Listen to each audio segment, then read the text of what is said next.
Alô a todos! Na aula de hoje abordaremos textos, gêneros e o ensino. Bem, em primeiro lugar nós trabalharemos com os PCNs, que são os Parâmetros Curriculares Nacionais, mais especificamente os PCNs de 1998 e 2006 do Ensino Fundamental e os PCNEM, que são os Parâmetros Curriculares Nacionais do Ensino Médio. Depois nós abordaremos as diferenças entre gêneros textuais e tipos de textos e finalizaremos com a importância do trabalho com gêneros textuais, especificamente trabalhando com uma aplicação pedagógica desses gêneros textuais. Vamos falar agora dos gêneros do discurso IPCN, PCNEM e PCN+. Os gêneros textuais têm uma longa história e começam lá com Platão e Aristóteles. Mas mais contemporaneamente, alguns autores importantes, dentre eles Mikhail Bakhtin, mostram que a linguagem não é somente um conjunto de enunciados isolados, mas que a linguagem é utilizada para comunicação e que a linguagem é construída na interação dos indivíduos. Muitos outros pesquisadores abordaram o tema e o gênero começou a ganhar impulso na área de linguística, sobre esse enfoque comunicativo. Então, o gênero, hoje em dia, ele se afirma como um padrão de linguagem que possui uma estruturação. E, através dessa estruturação particular, ele envolve a interação dos indivíduos. Então, o que ele é? Ele é uma forma textual com um objetivo específico de comunicação. Por esse motivo que os PCNs, que são os Parâmetros Curriculares Nacionais, e o PCNEM, que são também esses parâmetros para o ensino médio, e complementados pelo PCN+, eles priorizam trabalhos com os gêneros. Eles dão importância aos gêneros como meio importante e pedagógico de ensino.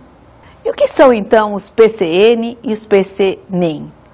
Os PCN para o ensino fundamental e PCNEM para o ensino médio, que começaram em 98 e foram complementados até 2006, eles vêm a partir da LDB, a Lei de Diretrizes e Bases. E o que eles são? Eles são parâmetros, eles são diretrizes, eles são uma base para professores e técnicos, para a organização dos currículos, então, para saber o que nós vamos priorizar na nossa aula.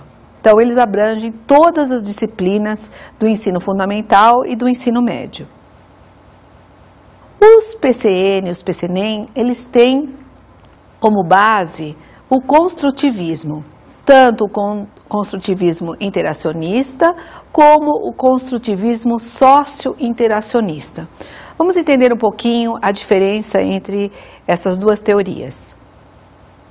O construtivismo interacionista discorre sobre o modo como as pessoas constroem o conhecimento e interação com o mundo. O principal expoente é Jean Piaget. Já o construtivismo socio-interacionista de Vygotsky, que é um autor bastante conhecido, ele aborda como os indivíduos se constituem através de sua interação com os outros indivíduos em uma determinada cultura. Os PCNs que têm base nessas teorias, eles privilegiam alguns tipos de conhecimento. Então, em primeiro lugar, o conhecimento textual, então saber como você interage com o mundo através de textos orais e escritos. O conhecimento de mundo, então você, o aluno, interação com o mundo. E o conhecimento sistêmico, ou seja, o conhecimento das regras de uma determinada língua e como você se expressar. E como fica a língua estrangeira dentro dos PCNs? Qual o seu status? A língua estrangeira, antes dos PCNs, ela tinha um caráter mais de atividade, então, inclusive, não era nem graduada. A partir dos PCNs, a língua inglesa foi entendida como uma disciplina de caráter formativo, ou seja, ele faz parte da formação do indivíduo. E é importante, a base principal é para que o aluno, que o indivíduo conheça o mundo através da língua inglesa, que ele conheça outros países, outras culturas, não somente países de língua inglesa, mas o mundo inteiro, logicamente através da língua inglesa. Qual é o foco dos PCNs e do PCNEM? Bom, os PCNs têm como foco a formação, lembre-se que é o ensino fundamental, então a formação da cidadania, a formação do indivíduo. Já os PCNEMs, eles têm foco no mercado de trabalho, o aluno já está quase chegando ao mercado de trabalho. Numa revisão, os PCN+, já incluem a tecnologia. Então, a importância da inclusão do aluno dentro dessa área tecnológica, computador, internet, conhecimento de outros gêneros. Os PCNs e os PCNEM da língua inglesa, eles mostram a integração das 4 habilidades, eles recomendam essa integração, ou seja, a comunicação oral, a leitura, a prática escrita e a compreensão auditiva. Bem, como nem tudo é perfeito, logicamente que os PCNs e os PCNEM também receberam críticas, principalmente porque eles são uma visão muito idealizada de linguagem, eles são, na realidade, um projeto muito bonito. Mas, por tudo aquilo que eles apregoam, existem algumas críticas a respeito da carga horária, que é limitada para que a gente aborde o professor aborde todos esses tópicos. Existe um outro aspecto também com relação à formação profissional, pois muitos professores não conseguem focar aquele tópico, aquela disciplina, daquele jeito, porque não tem formação para isso. Agora ficamos com uma dúvida, conhecendo a importância dos gêneros, que tipo de gêneros textuais escolher? Bem, eu recomendaria que você se pautasse por 2 itens. Primeiro, a diversificação, depois a contextualização. Por diversificação, eu quero dizer, quanto maior o número de gêneros que você escolher para a sua aula, melhor. Contextualização. Então, como que você vai escolher esses gêneros? Bom, de um modo geral, privilegiar aqueles gêneros que sejam mais interessantes para o seu aluno, que façam parte do seu repertório de mundo e alguma coisa que insira esse seu aluno no mundo contemporâneo. Por exemplo, quadrinhos, letras de música, biografias, instruções de videogame, reportagens culturais, diferenças culturais entre países ou quaisquer outros gêneros que você acredite que sejam motivadores, esse é um aspecto bastante importante, e que, de um modo geral, insira o aluno no aspecto crítico, no aspecto de cidadania, no aspecto de inclusão. Vamos ver agora a diferença entre tipos de textos e gêneros.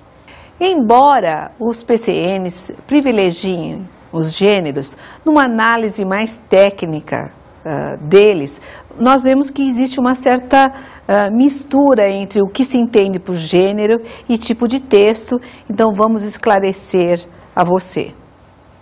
Lembre-se que tipos de texto são formas linguísticas regulares e que os tipos de texto normalmente eles têm uma ocorrência limitada. Alguns exemplos os mais comuns: uma narração, uma argumentação, exposição, descrição, injunção.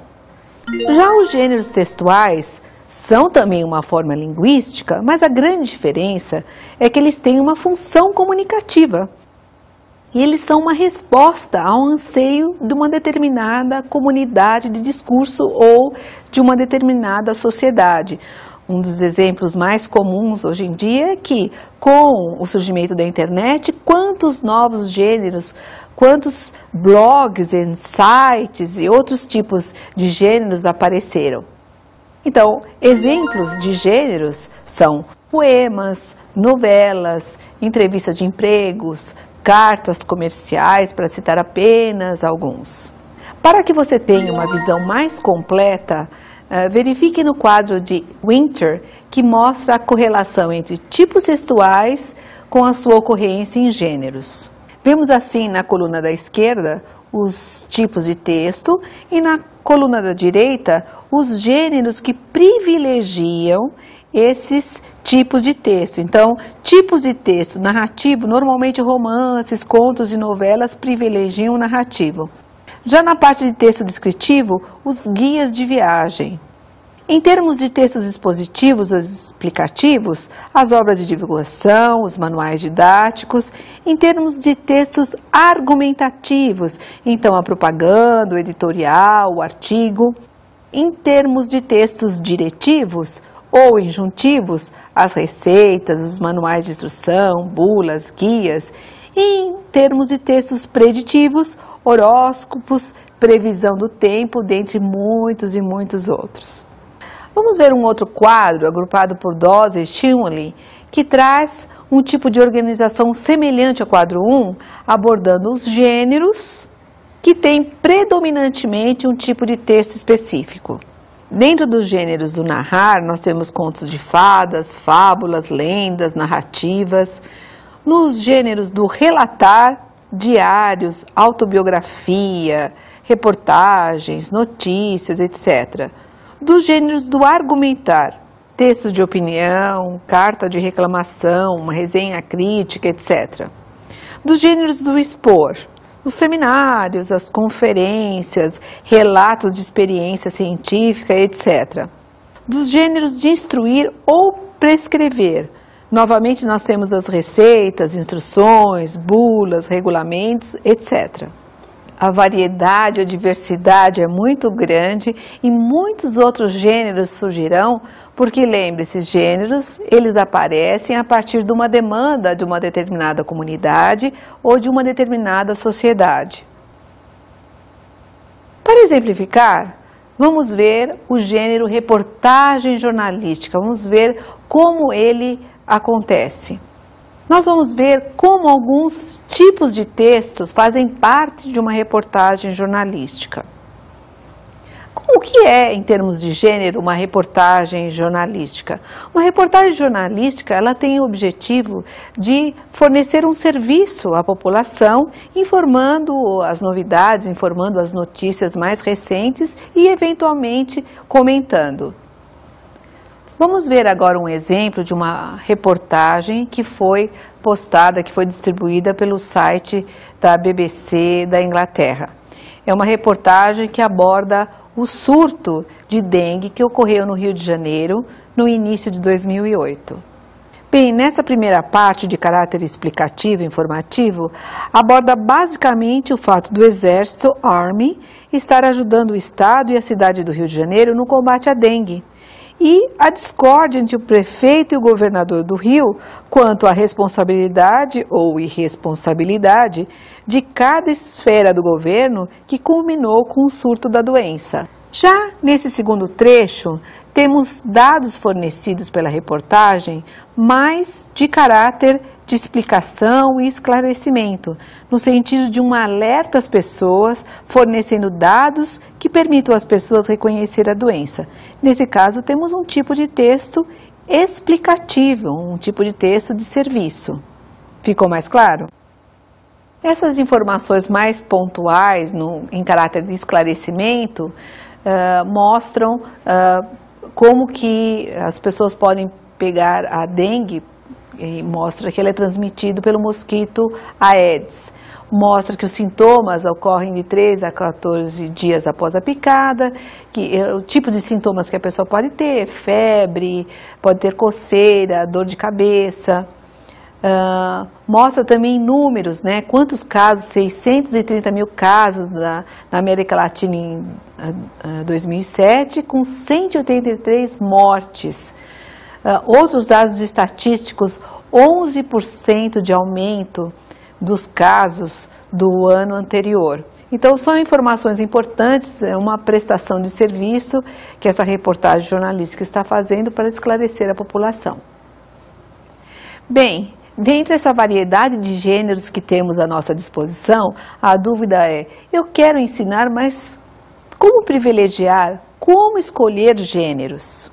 Bem, o autor Bakhtin tentou classificar os gêneros de dois modos. os primários e os secundários. Os primários, que ele dá exemplo como cartas e diálogos, são os pessoais ou os que são mais do cotidiano das pessoas. Os secundários, como por exemplo conferências, biografia, mostra a inserção da pessoa ou do aluno no mundo letrado. Então mostra que ele tem conhecimento não somente do que o cerca, mas o conhecimento do mundo, o conhecimento que vai inseri-lo no mercado de trabalho e vai inseri-lo como uma pessoa que tem uma função de cidadania. Vamos ver agora o quadro de Luiz Antônio Marcuschi, que relaciona abrangentemente alguns gêneros.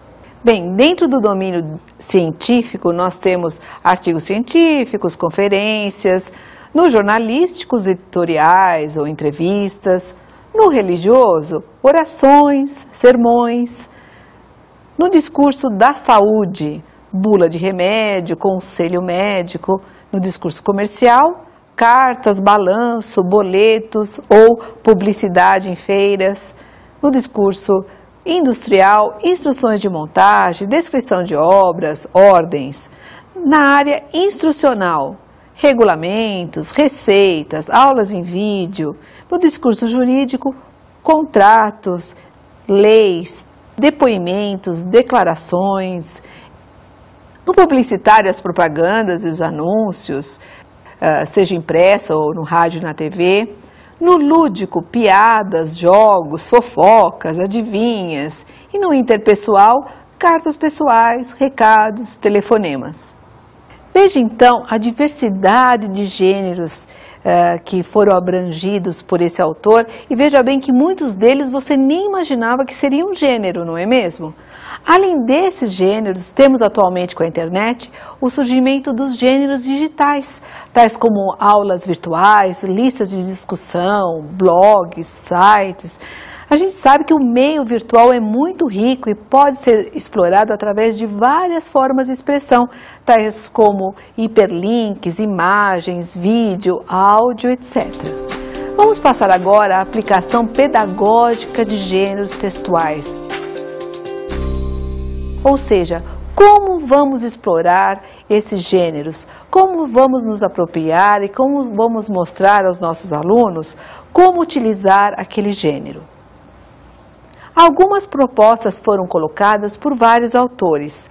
A professora Rasga, por exemplo, propõe a seguinte sequência para a língua portuguesa, mas que também se aplica à língua inglesa. 1. Apresentação da proposta. 2. Partir do conhecimento prévio dos alunos. 3. Contato inicial com o gênero textual em estudo. 4. Produção do texto inicial. 5. Ampliação do repertório. 6. Organização e sistematização do conhecimento, estudo detalhado dos elementos do gênero, suas situações de produção e circulação. 7. Produção coletiva. 8. Produção individual. 9. Revisão e reescrita. Vamos ver agora a proposta de Broncardi, Apud e Marcuschi, voltada aos gêneros escritos. 1. Elaborar um modelo didático. 2. Identificar as capacidades adquiridas. 3. Elaborar e conduzir atividades de produção. 4. Avaliar as novas capacidades adquiridas.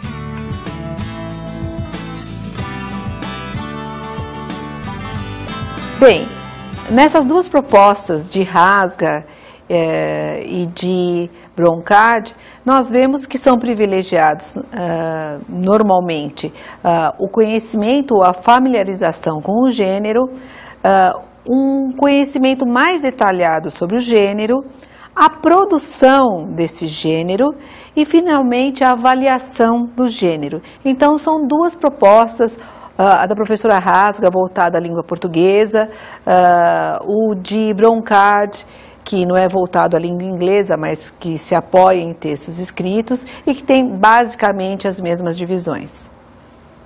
Vamos ver em seguida a proposta da professora Rosinda Ramos, que tem embasamento teórico em Swales e Bhatia, que são autores de língua inglesa.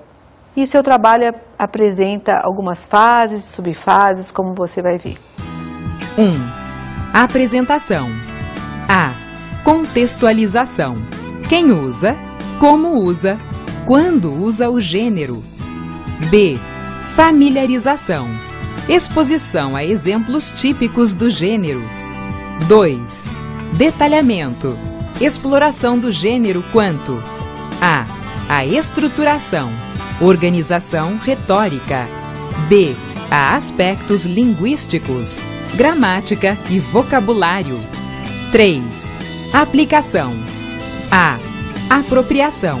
Apresentação de vários exemplos do gênero para a aplicação dos conceitos estudados. B. Consolidação. Produção ou transferência do gênero para situações da vida real. Vamos exemplificar, apresentando a vocês o gênero receitas culinárias e vamos exemplificar com a proposta da professora Rosinda Ramos. A proposta dela tem 3 fases e foi privilegiada pelo fato de se aplicar à língua inglesa. As fases são apresentação, detalhamento e aplicação. Vamos ver com mais detalhes? Então, na fase de apresentação, nós temos que, na realidade, mostrar para o aluno aquele gênero e contextualizá-lo. Qual é o objetivo daquele gênero? Quem escreve esse gênero? Como que esse gênero se apresenta na sociedade? Já na fase de detalhamento, o aluno vai ver alguns aspectos importantes do texto, linguagem, estruturação e vai ver vários exemplos desse gênero para verificar se existem diferenças entre os mesmos gêneros apresentados, eventualmente, em discursos diferentes. Na fase final, que é a fase de consolidação, o aluno poderá escolher, dentre os gêneros, um que seja mais representativo, algum que ele ache que seja mais interessante dentro daquele gênero específico que está se expondo, ou a partir do conhecimento desse gênero, a partir de como o gênero está organizado e a partir da sua linguagem, ele poderá eventualmente escrever um gênero semelhante, como, por exemplo, uma propaganda ou uma carta, qualquer que seja o gênero que você esteja apresentando para o seu aluno.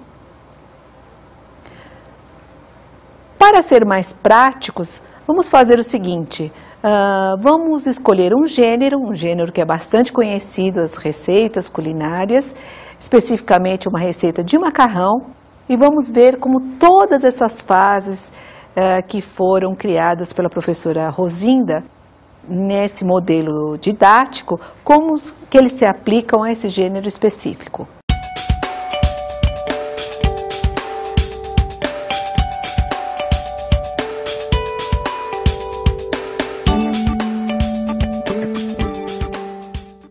Bem, o gênero é receita culinária. Na primeira fase da proposta, na primeira etapa, apresentação, temos o subitem A, contextualização. Então, algumas perguntas podem ser feitas para contextualizar aquele gênero específico. Por exemplo, qual o objetivo de escrever uma receita culinária? Bom, uma sugestão, apresentar a criação de um prato que poderá ser apreciado por todos. Quem lê esse gênero, com que objetivo? Bem, os interessados em elaborar e degustar determinado prato. Onde é normalmente publicado? Revistas, jornais, livros, internet. Na segunda etapa ou subetapa da familiarização, nós podemos fazer a seguinte pergunta. Quais são as características específicas desse gênero de receitas culinárias? Bom, esse gênero visa instruir as pessoas como preparar pratos culinários. A receita específica que nós estamos apresentando trata da elaboração de espaguete à bolonhesa, ou seja, macarrão e espaguete com molho de tomate e carne moída.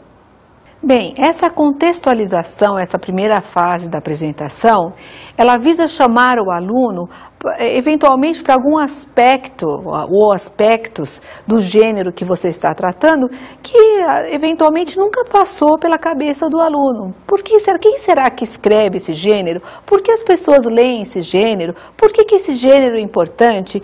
E um aspecto bem interessante para nós que somos professores e educadores é a posição crítica, porque você pensando a respeito de quem escreve, por que escreve, quando escreve, com que objetivo, nós estamos pensando exatamente se isso é importante, se interessa, se nos interessa, ou se ele privilegia determinada camada social, ou determinada parte da população, ou determinada comunidade em detrimento da outra. Um posicionamento crítico do aluno é sempre bastante importante.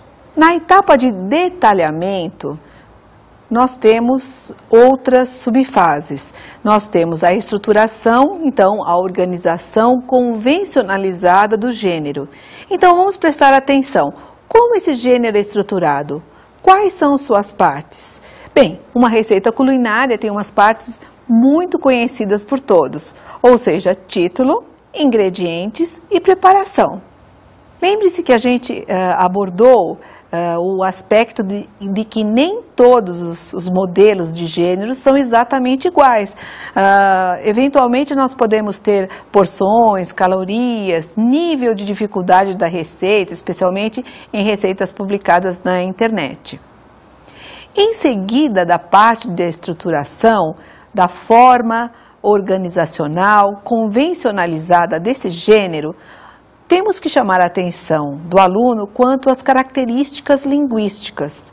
Então, vamos ver especificamente nesse prato de macarrão à bolonhesa. Então, descrição de ingredientes e medidas. Então, seria importante nessa descrição, além do professor explicar eventualmente um vocabulário específico de macarrão, de massa, de molho, as medidas. Não seria interessante?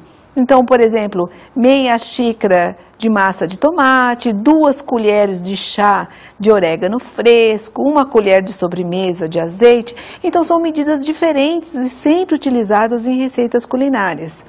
Também é bom chamar a atenção para a sequência cronológica de ações. Logicamente, uma receita culinária é um texto instrutivo que tem uma certa sequência. Então, add beef to the pan and stir continuously. Então, adicione a carne à panela e mexa continuamente. Outros aspectos linguísticos, eventualmente, poderemos ter marcadores discursivos de sequência, como first, next, then, como, por exemplo, now, em seguida ou agora, stir through herbs, agora misture as ervas.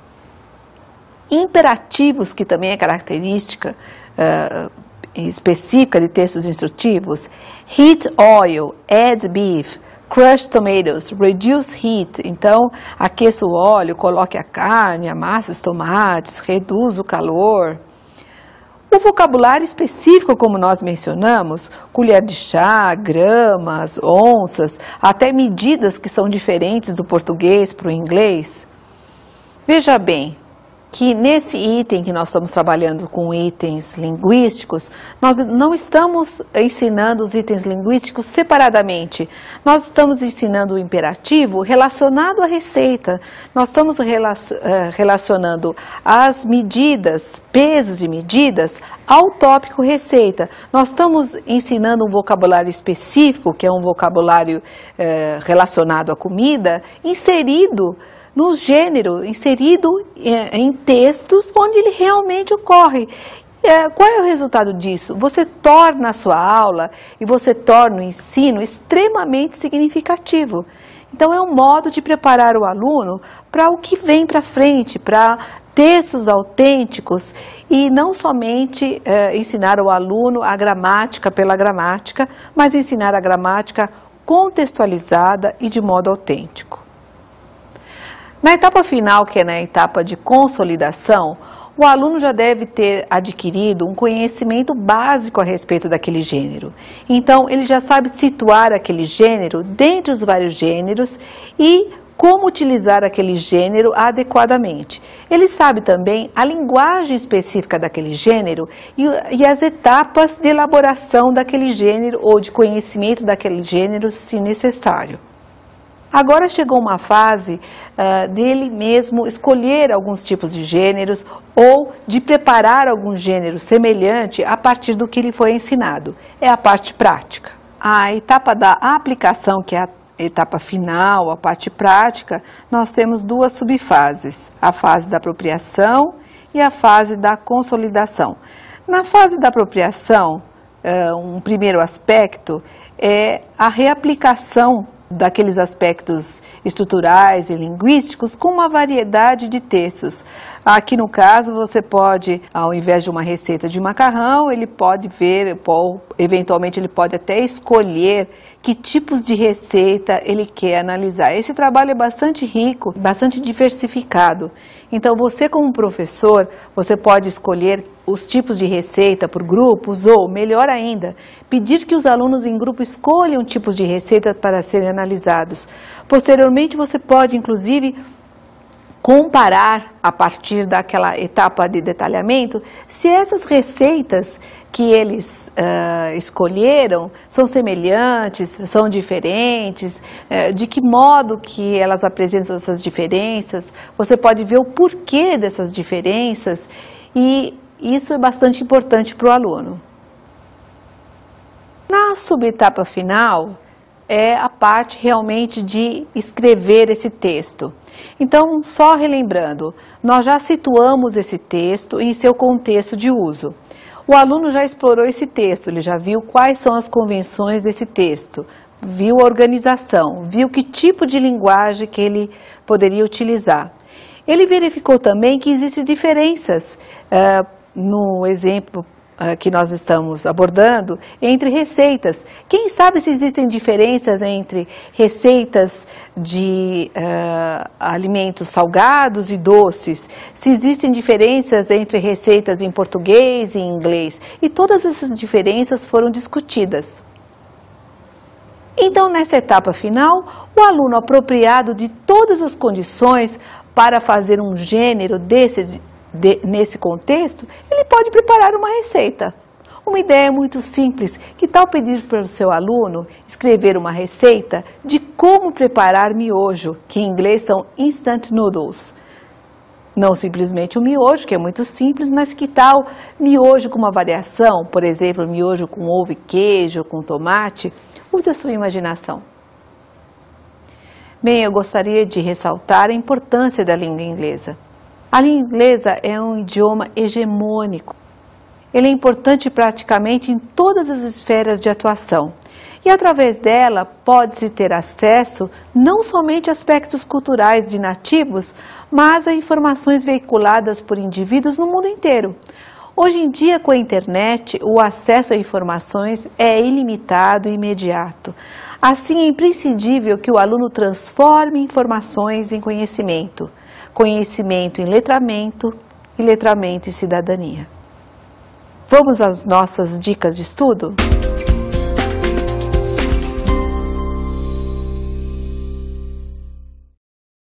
Como dica de estudo, eu recomendaria você entrar no site do portal do MEC. Nesse site você vai ter acesso aos PCNs do ensino fundamental e aos PCNEM do ensino médio.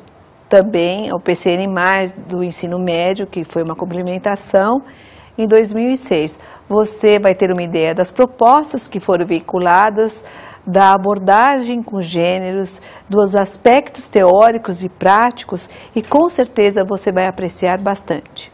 Bons estudos!